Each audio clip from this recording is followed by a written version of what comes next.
है हुजूर देखना।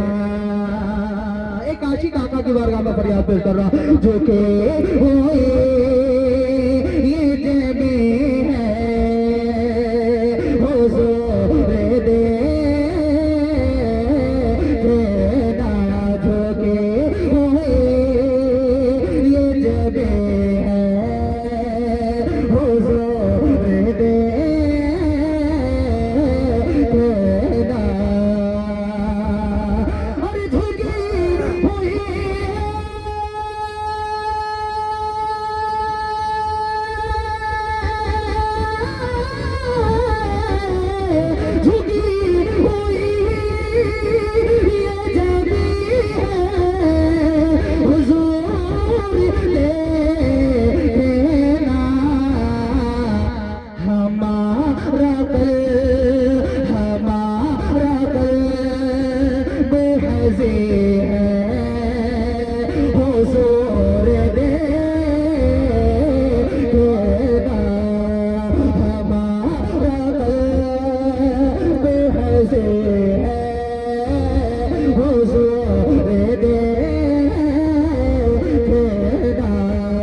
दुनिया से बिल्कुल खफा हो जाता है।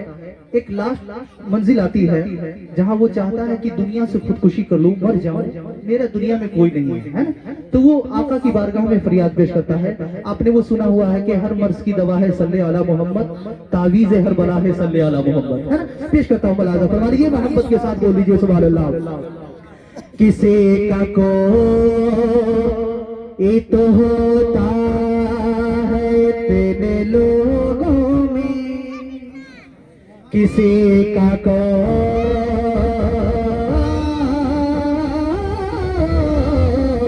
किसी का को ये तो होता है तेरे लोगों में,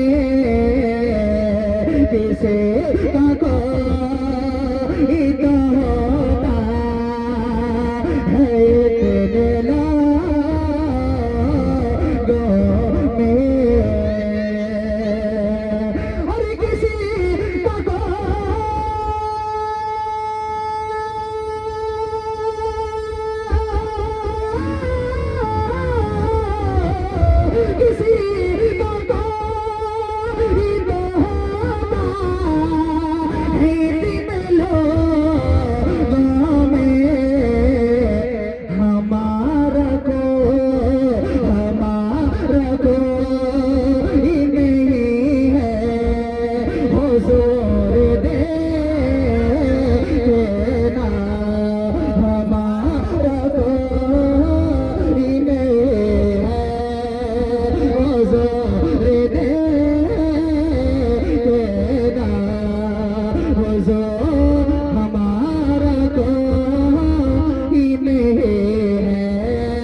चलते चलाते दुआया एक शेर में पेश करता हूँ, मुलाजा फरमा लीजिए। मोहम्मद साहब की साहबजादी की शादी है और महफिल के इनेकाद का मकसद ही होता है मेरे आका की वो हदीस है, प्यारी हदीस, कुल्लु अमरिन ज़िबालिन लम युब्दा बिस्मिल्लाह फहुव अक्ता। और फिर दूसरी हदीस है कुल्लु अमरिन ज़िबालिन लम युब्दा बिहम्दिल्लाह फहुव अक्ता, यानी हर वो बेहतरीन काम जो अल्लाह के हम्द से शुरू ना किया जाए तो नामुकम्मल रहता है। और वैसे भी निकाह ये मेरे आका की प्यारी सुन्नत है, इससे अजीम है ना, यानी सुन्नत रसूल से अजीम कोई चीज हो नहीं सकती है ना। तो इसकी शुरुआत अली जनाब फुल मोहम्मद चचा साहब ने महफिल का इनेकाद करके अल्लाह के हम्द और अल्लाह के रसूल के नात सुना करके और दुरूद पढ़ा करके इन्होंने इसकी शुरुआत की है। अल्लाह रब्बुल इज्जत इसकी बरकतें नाज़िल फरमाए, है ना। मैं पेश करता हूँ, मुलाजा फरमा लीजिए, क्योंकि हम लोग दुआ देने के लिए आए हैं। पेश करता हूँ, मुलाजा फरमाए। माँ की नूरे नजर